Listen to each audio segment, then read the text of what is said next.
Aksi ini dipicu oleh klaim bahwa makam Tiga Putri Mataram adalah makam seorang Habib. Maka kami berupaya juga menyampaikan atau menyuarakan hal ini dengan harapan agar pemerintah setempat segera sigap untuk mengurusi hal ini. Kalau secara kesejarahannya, pemerintah kita di masa pemerintahan Pak Jokowi periode Assalamualaikum warahmatullahi wabarakatuh. Salam jumpa, salam sejahtera untuk Anda semua. Salam persaudaraan dari kami Al9 Channel. Saudara-saudaraku sekalian, tak bosan saya menyapa Anda. Semoga Anda juga tidak bosan melihat saya. Dan tak bosan saya mengucapkan terima kasih yang tak terhingga atas respon positif Anda terhadap konten-konten kami, serta mohon maaf yang sebesar-besarnya. Nah, saudara-saudaraku sekalian, berkenaan dengan pembelokan sejarah dan perubahan identitas makam-makam tokoh kita di masa lampau, belakangan ini juga mendapatkan sorotan dari sekelompok budayawan dan pemerhati sejarah di daerah Blitar, Jawa Timur, di mana ada 3 makam putri Mataram yang informasinya diklaim sebagai makam dari golongan Ba'alwi atau golongan Habaib.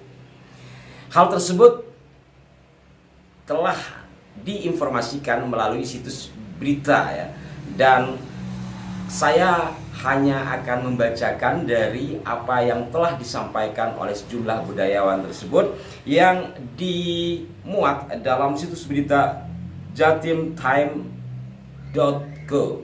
yang dipublikasikan pada 29 Juni 2024 yang lalu dengan judul Budayawan Segel Makam Tiga Putri Mataram, Desak Pemda Lindungi Situs Leluhur di Blitar. Sahabat-sahabatku sekalian, pada bagian awal diinformasikan bahwa sejumlah budayawan Blitar berkumpul di komplek makam Tiloro di Kelurahan Blitar, Jawa Timur, Kecamatan Sukorjo, Kota Blitar, untuk menyuarakan keprihatinan mereka terhadap keberlanjutan situs-situs bersejarah di daerah tersebut. Sabtu 29 bulan 6 2024. Aksi ini dipicu oleh klaim bahwa makam Tiga Putri Mataram adalah makam seorang Habib keturunan Yaman yang dianggap tidak berdasar dan meresahkan masyarakat. Makam Tiga Putri Mataram dikenal sebagai situs sakral dan historis yang dihormati oleh masyarakat Blitar. Makam ini dipercaya sebagai tempat peristirahatan terakhir bagi 3 putri dari Kerajaan Mataram pada abad ke-17. Di antaranya adalah Roro Rayung, Roro Wandansari, dan Roro Bondan Palupi. Makam ini tidak hanya menjadi simbol budaya dan sejarah lokal, tetapi juga merupakan bagian penting dari identitas masyarakat Blitar. Dipimpin oleh Anwar Hakim Darajat, seorang budayawan dan akademisi dari Universitas Islam Blitar atau Unisba Blitar, serta Abdul Aziz, seorang pegiat budaya Blitar, para budayawan ini memutuskan untuk menyegel makam sebagai bentuk protes simbolis. Anwar Hakim Derajat menjelaskan bahwa aksi penyegelan ini bertujuan untuk melindungi makam dari klaim yang tidak sah dan untuk menyoroti pentingnya perlindungan situs. Dia menyampaikan makam ini adalah bagian dari warisan budaya kita yang sangat berharga. Kami menolak klaim bahwa makam ini adalah makam seorang Habib karena tidak ada bukti sejarah yang mendukung hal itu. Kami ingin memastikan bahwa situs-situs seperti ini dilindungi dan dihormati, kata Anwar Hakim. Para budayawan juga menyampaikan tuntutan kepada pemerintah Kota Blitar. Mereka mendesak agar Pemkot Blitar mengambil tindakan yang lebih tegas dalam merawat dan melindungi situs-situs bersejarah di kota ini, tidak hanya berfokus pada makam Bung Karno yang selama ini menjadi perhatian utama. Abdul Aziz menekankan bahwa banyak situs bersejarah lain di Blitar yang juga perlu mendapatkan perhatian dan perawatan yang sama. Titik tumpunya adalah pada klaim dari kelompok turunan Bani Alwi ya, atau dari Bani Alwi yang umum disebut sebagai Ba'alwi, atau panggilannya umum disebut pula Habib, atas 3 makam Putri Mataram yang dikatakan makam Habib. Persisnya seperti apa dan bagaimana secara rinci, mohon maaf kami belum sampai ke Blitar. Kami hanya menginformasikan sebagai bagian dari pabrikasi, karena belakangan ini ada tren ya, kalau sudah viral biasanya pemerintah itu bergerak. Walaupun tidak selamanya, maka kami berupaya juga menyampaikan atau menyuarakan hal ini dengan harapan agar pemerintah setempat segera sigap untuk mengurusi hal ini. Nah, dari sini juga saudara-saudaraku sekalian, fenomena pembelokan sejarah, perubahan identitas pada makam-makam ini memang terjadi sejak lama dan masif. Dan karena kita sebagian orang ini sudah menjadi kaum doktrinal, mohon maaf ya, mohon maaf sekali. Memang sebagian kita ini menjadi kaum doktrinal. Jadi didoktrin apa iya saja, karena apa? Melihat siapa yang menyampaikan. Dan ini sudah diketahui sejak bangsa Eropa ke sini, setidaknya sejak masa Belanda.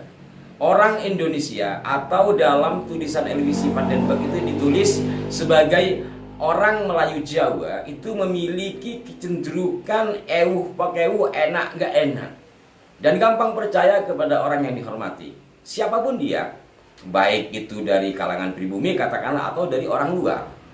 Sehingga ketika siapapun yang menyampaikan, dia orang yang ditokohkan, secara umum kita tidak mau mengkritik. Ini juga terjadi pada diri saya.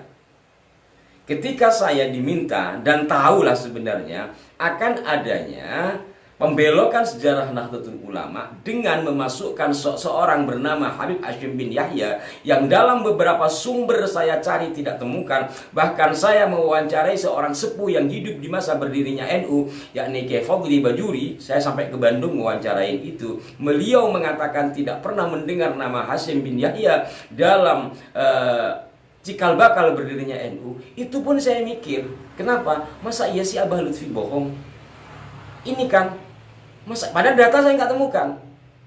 Tapi akhirnya karena saya didorong oleh sejumlah kiai lah yang ada di belakang saya, kemudian saya tulis. Ini ilustrasi betapa orang kita ini secara umum ya, tidak semua, secara umum memiliki sifat yang sangat lembut dan enak nggak enak. Pakeu, walaupun kita sudah tahu. Nah, semoga saja kembali lagi kepada Blitar, nanti bisa disampaikan secara rinci lagi, dan mohon juga kepada Pemda Blitar untuk menyikapi ini karena sudah disegel oleh para budayawan tadi, dan mudah-mudahan para budayawan ini tidak sekedar menyegel, tapi ada tindak lanjut memberikan masukan-masukan kepada Pemda. Walaupun sebenarnya berkenaan dengan makam-makam atau situs-situs itu kan sudah ada bagiannya dari pemerintah ya, dari situs cagar budaya atau dari kepurbakalaan. Walaupun ya nggak tahu bagaimana cara kerja mereka sampai ke bawah melihat dan melakukan penelitian. Kalau secara kesejarahannya pemerintah kita di masa pemerintahan Pak Jokowi periode yang sekarang dengan Menteri Dikbudnya Pak Nadiem Makarim itu memang tidak memiliki dirjen atau deputi sejarah seperti yang pernah kami sampaikan beberapa kali dengan sumber dari Profesor Dr. Anhar Gonggong. Jadi untuk masa sekarang ini Republik Indonesia tidak memiliki badan atau lembaga kesejarahan secara khusus, karena kesejarahan dimasukkan kepada pendidikan yang lain. Semoga nanti di masa Pak Prabowo kalau sudah dilantik ada deputi atau dirjen yang khusus mengurusi sejarah. Namun demikian sahabat-sahabatku sekalian, lepas apapun dari departemen yang ada di pemerintahan, alhamdulillah masyarakat kita masih memiliki kesadaran, masih memiliki kepedulian, walaupun tidak semuanya. Dan kepedulian atas sejarah ini kerap kali berisiko. Ya contoh yang saya alami sendiri gitu, menyampaikan sesuatu sesuai dengan data, tetapi saya habis-habisan dikritisi, bukan hanya dikritisi ya, bahkan sampai ada ancaman. Nah, kalau sekarang ya alhamdulillah dengan ada kajian nasab dari Kiai Imad dan didukung oleh yang lain, alhamdulillah sekarang sudah banyak yang memberikan respon positif. Kalau dulu habis saya Bahasa kasarnya teror lah ya. Karena saya memang penghobi sejarah dari kecil, tapi untuk mengkritik-kritik ini sudah mulai nampak berani sekitar 2014-an ya. Demikian saudara-saudaraku sekalian, sekilas informasi terkait dengan adanya klaim 3 makam Putri Mataram yang dikatakan sebagai makam Habib. Dan salam hormat saya kepada para budayawan di Blitar. Mohon informasinya lebih rinci lagi, dan semoga juga Pemda setempat, Pemda Blitar, segera merespon hal ini, dan mari kita berikan dukungan terkait dengan pelurusan sejarah ini, karena sejarah merupakan bagian yang sangat dasar di dalam perjalanan satu bangsa. Kalau sejarahnya rusak, otomatis pengertian kita akan rusak, otomatis nasionalisme kita akan keropos dan rusak. Jikalau hal ini sudah terjadi, entahlah seperti apa nanti nasib dari NKRI ini. Mohon doanya selalu, mohon masukan yang konstruktif, mohon maaf apabila ada kekeliruan. Wassalamualaikum warahmatullahi wabarakatuh. Rahayu, rahayu, rahayu.